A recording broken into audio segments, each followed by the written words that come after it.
The glass elevator at Morgan Technologies rose smoothly through the gleaming tower, each floor marking another step toward a moment I'd planned for 2 years. I adjusted my simple gray blazer, purchased from a department store, nothing like the designer suits surrounding me in this corporate cathedral of steel and glass. Going up, a man in an impeccable navy suit stepped in, barely glancing at me. I nodded, letting him assume I was just another low-level employee. If he only knew. My phone buzzed, another text from Marcus, my brother. "Where are you? Remember what we discussed. Stay in the back. Don't draw attention. This is my night." I didn't respond. Instead, I watched the floor numbers climb. 38, 39, 40. The top floor boardroom awaited, where Morgan Technologies would be announcing their new Senior Vice President of Operations. My brother Marcus, the golden child, was about to receive the promotion he'd been bragging about for weeks. Growing up, Marcus had always been our parents' pride and joy. While I buried myself in business books and studied late into the night, he charmed his way through life with an easy smile and calculated charisma. "Why can't you be more like your brother?" became the soundtrack of my childhood. When I got accepted to business school, Marcus told everyone I was hiding in academia, while he was making real moves in the corporate world. When I completed my MBA, he dismissed it as just paper compared to his real-world experience. The elevator dinged at the 45th floor. As I stepped out, memories of last month's family dinner surfaced. Sarah's still playing at being a professor, Marcus had announced, cutting into his steak. While I'm about to become the youngest SVP in Morgan Technologies history. Mom beamed at him. "We're so proud of you, sweetheart." Some people, she glanced my way, just aren't cut out for the corporate world. Dad nodded sagely. Academic life suits Sarah. Safe, predictable. Not everyone can handle the pressure of real business. I'd said nothing, just smiled and ate my dinner. Let them think what they wanted. They had no idea that while I was hiding in academia, I'd been building something much bigger. Now, walking through the sleek hallways of Morgan Technologies, I felt the weight of the documents in my briefcase. 2 years of careful planning, strategic investments, and quiet negotiations had led to this moment. The boardroom doors loomed ahead. Through the glass, I could see Marcus holding court, his perfectly tailored suit and practiced smile radiating confidence. Our parents sat in the front row, practically glowing with pride. Marcus spotted me and frowned, quickly making his way over. "I told you to stay in the back," he hissed. "This is my moment. Don't embarrass me by trying to network or whatever you're planning." "Don't worry," I said quietly. "I'm not here to steal your spotlight." He eyed my simple outfit with disdain. "Good. Just try to look professional at least, and don't mention we're related." As he walked away, I checked my watch. Right on schedule, Miranda Chen, the CEO of Morgan Technologies, would be arriving to make the announcement. What Marcus didn't know was that I'd met with Miranda many times over the past year, but not about his promotion. The room quieted as Miranda strode in, commanding attention without effort. She took her place at the podium, shuffling her notes with practiced precision. "Ladies and gentlemen," she began, "thank you for joining us today. We're here to announce some significant changes at Morgan Technologies." Marcus straightened his tie, ready for his moment.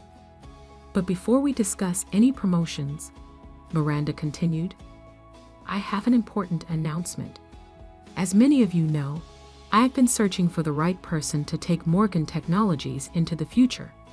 Someone with vision, integrity, and a deep understanding of where this industry is heading." She paused, scanning the room. Marcus's smile widened.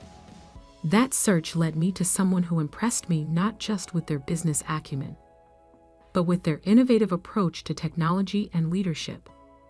Someone who quietly built an investment portfolio that includes controlling interests in 3 of our major competitors.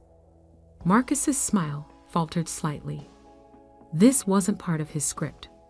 Over the past year, this person has been systematically acquiring shares in Morgan Technologies through various investment vehicles.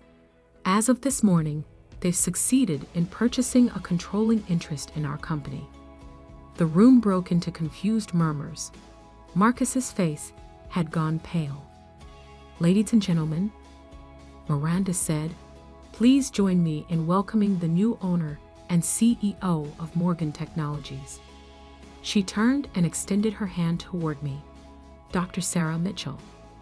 The silence was absolute as I walked to the podium. Marcus stumbled backward, his carefully planned speech falling from nerveless fingers. In the front row, our parents sat frozen, their expressions a mixture of shock and disbelief. "Thank you, Miranda," I said, taking my place at the podium. The documents in my briefcase would wait. Right now, I had a company to address, and a lifetime of underestimation to correct. The boardroom remained frozen in shocked silence as I stood at the podium. Miranda Chen stepped aside, a slight smile playing at her lips. She had kept our secret well, understanding exactly why this moment needed to happen exactly this way. "Before we continue," I said, my voice steady, "I believe congratulations are in order. Marcus, would you join me up here?" My brother's face had turned an interesting shade of gray. He stood rooted to his spot, designer suit suddenly seeming too tight at the collar. Our parents remained motionless in their front row seats, mother's perfectly manicured hands gripping her purse so tightly her knuckles had gone white. "Marcus," I repeated, letting authority fill my voice, "please." He moved woodenly toward the podium, each step looking like it physically pained him. The whispers had started now, rippling through the crowd as people connected the dots between our shared last name. "As you all know," I continued, "Marcus was to be announced as your new Senior Vice President of Operations today." I paused, letting the tension build. That announcement will still be going forward, though with some adjustments. Marcus's head snapped up, hope and confusion warring on his face. Over the past year, I've had the opportunity to review everyone's performance records, including Marcus's. While his sales numbers are impressive, there have been some concerning patterns in his management style and strategic decisions. I opened my briefcase and removed a folder, watching Marcus's eyes track my movements. Specifically, the Harrison account proposal from last quarter. I held up a document, the one where you took credit for Jennifer Torres's work while she was on maternity leave. The color drained from Marcus's face. In the audience, a young woman in a charcoal suit sat straighter. "Or the Stevens Technology merger," I continued, extracting another file, "where you conveniently failed to mention the massive pension liability that would come with the acquisition. The liability you discovered during due diligence but chose to hide." That's taken out of context," Marcus stammered, finding his voice. "You don't understand how business works in the real world. Sometimes you have to make morally questionable decisions to get ahead." I finished for him. "Steal credit from your subordinates, hide critical information from the board." Our father stood up suddenly. "Now see here," he blustered, his face reddening. "You can't just walk in here and start making accusations. Marcus has worked his way up through a combination of charm, manipulation, and taking credit for others' work." I cut in. "Yes, I know exactly how he's worked his way up. I've spent the last year reviewing every decision, every proposal, every partnership he's been involved with. I turn to address the room at large. Morgan Technologies has an incredible team of dedicated, innovative professionals. People who work hard, support each other, and operate with integrity. Starting today, those are the people who will be recognized and rewarded. My eyes found Jennifer Torres in the crowd. Ms. Torres, I'd like to meet with you tomorrow morning to discuss your actual contributions to the Harrison Project and your thoughts on leading the new digital transformation initiative. Jennifer sat up straighter, a slow smile spreading across her face as Marcus seemed to shrink beside me. This is ridiculous. Our mother's voice cut through the room as she stood, designer heels clicking on the hardwood floor. Sarah, you've always been jealous of your brother's success. This little power play of yours. Mrs. Mitchell, Miranda interrupted smoothly. Perhaps we should continue this family discussion privately. The board and I have some organizational announcements to make. I nodded. My office, I said, indicating the large corner office that had been prepared over the past week. Now, as our parents and Marcus followed me into the office, I could hear Miranda beginning to outline the company's new direction to the assembled employees. The heavy door clicked shut behind us, muffling the sound. Have you lost your mind? Marcus exploded the moment we were alone. You can't just walk in here and... I can, and I did. I replied calmly, taking my seat behind the desk. I own 51% of Morgan Technologies now. Every decision, every promotion, every strategic move goes through me. How? Our father demanded. Where did you get that kind of money?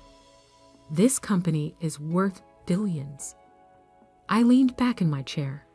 Remember that silly little consulting firm I started during my hiding in academia phase? Turns out there's good money in helping tech companies optimize their operations and identify acquisition targets. I smiled. Very good money, when you do it right. But you live in that tiny apartment. Our mother protested. You drive a used car. You shop at department stores. Because I was investing everything into building something bigger, I opened my laptop. Now let's discuss Marcus's new position. New position? Marcus sputtered. I'm supposed to be senior vice president. You were, I agreed. But given the pattern of ethical violations I've uncovered, that's no longer appropriate. I pulled up a document on my screen. Instead, you'll be taking a lateral move to our new Minneapolis office as a regional sales manager. The blood drained from Marcus's face. Minneapolis? Sales manager? You can't do this to me. Minneapolis is lovely this time of year, I said mildly.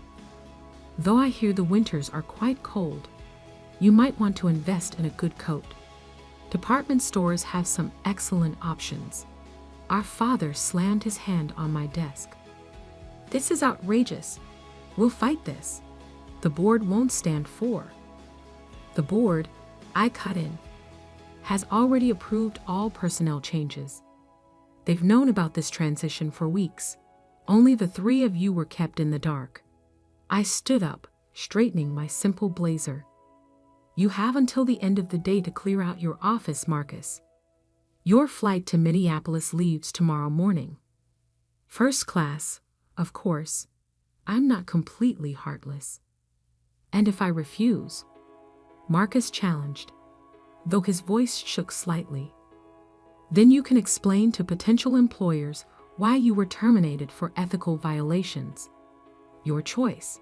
I checked my watch.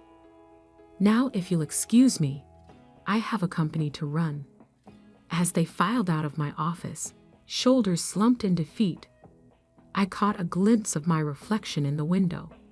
The simple gray blazer didn't look so plain anymore. It looked exactly like what it was, the outfit of someone who had worked for everything she had, who had earned every step up the ladder. But my day wasn't done yet, not even close, because what my family didn't know was that Morgan Technologies was just the beginning. The real changes, the ones that would reshape not just our family dynamic, but the entire industry, were still to come. I picked up my phone and dialed a familiar number. "Everything's in place," I said when the line connected. Time for Phase 2. 3 months after taking control of Morgan Technologies, I sat in my office reviewing quarterly reports. The Minneapolis weather update on my screen showed heavy snow. I wondered if Marcus had bought that winter coat yet. A soft knock on my door interrupted my thoughts. "Come in," I called, already knowing who it would be. Jennifer Torres entered, carrying a tablet and looking considerably more confident than she had 3 months ago. As the new head of digital transformation, she'd already implemented changes that had increased efficiency by 30%. "The Stevens technology audit is complete," she reported, taking a seat. "You were right about the pension liability being just the tip of the iceberg. We've uncovered at least a dozen other issues Marcus tried to hide." I nodded, unsurprised. "Send me the full report. And Jennifer, good work." She smiled, the smile of someone who was finally being recognized for their talents. "There's something else. Your parents are in the lobby." I glanced at my calendar, though I already knew it was empty. "Send them up." While waiting, I opened my desk drawer and removed a thick manila envelope. Inside were documents I'd been preparing for weeks, ever since Phase 2 had begun. My parents entered without knocking. Mom looked thinner, her designer outfit from last season showing signs of wear. Dad's golf tan had faded, and his shoulders stooped slightly. "Sarah," Mom started, her voice carrying forced brightness, "we've been trying to reach you." "I've been busy," I replied coolly.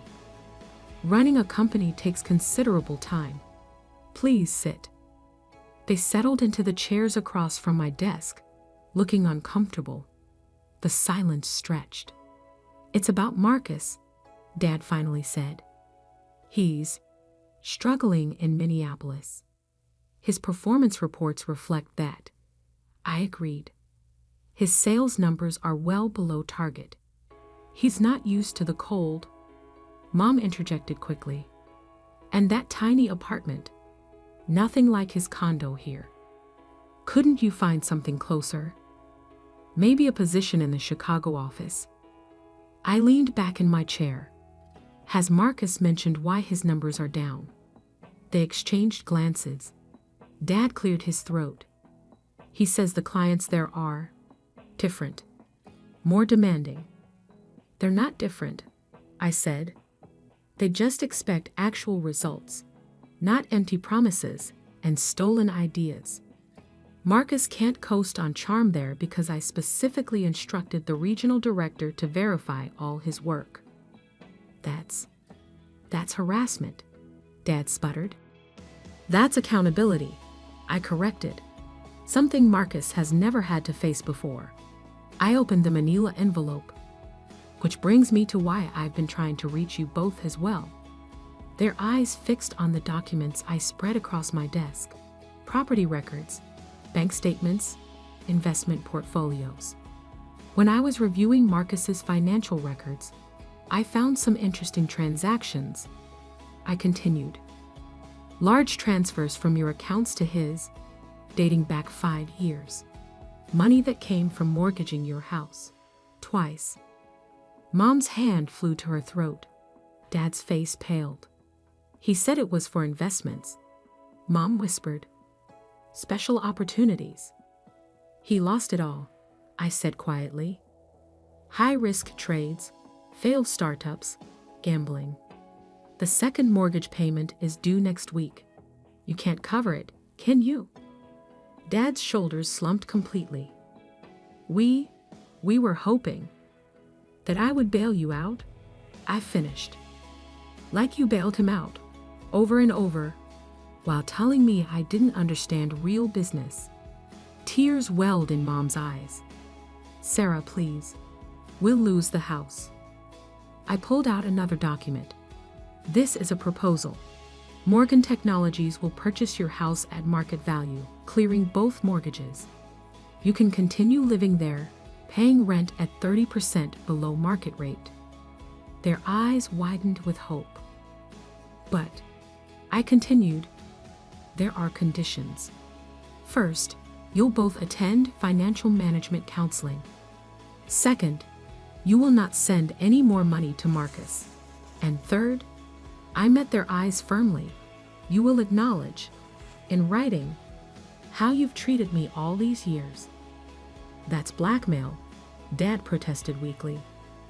That's accountability, I repeated. Something this family desperately needs. I stood and walked to the window, looking out over the city.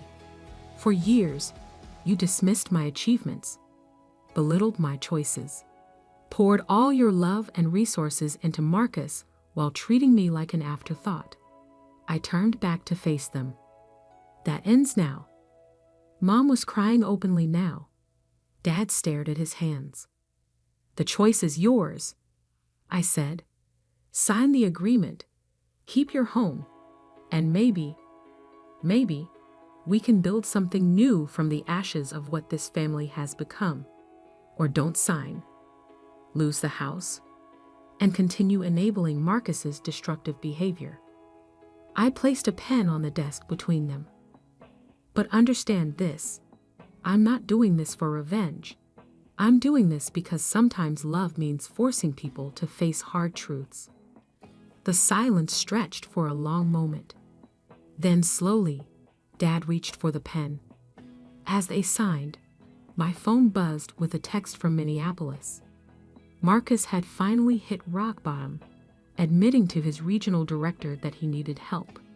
I'd already arranged for him to enter a program that would address his gambling addiction and teach him actual business ethics. Looking at my parents, I saw something I'd never seen before in their eyes when they looked at me. Respect.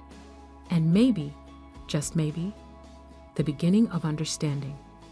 The car will take you home, I said, pressing a button to summon my driver. The counselor will contact you tomorrow to set up your first session. They stood, looking somehow both smaller and lighter than when they'd entered. Sarah. Mom paused at the door. I'm sorry. For everything.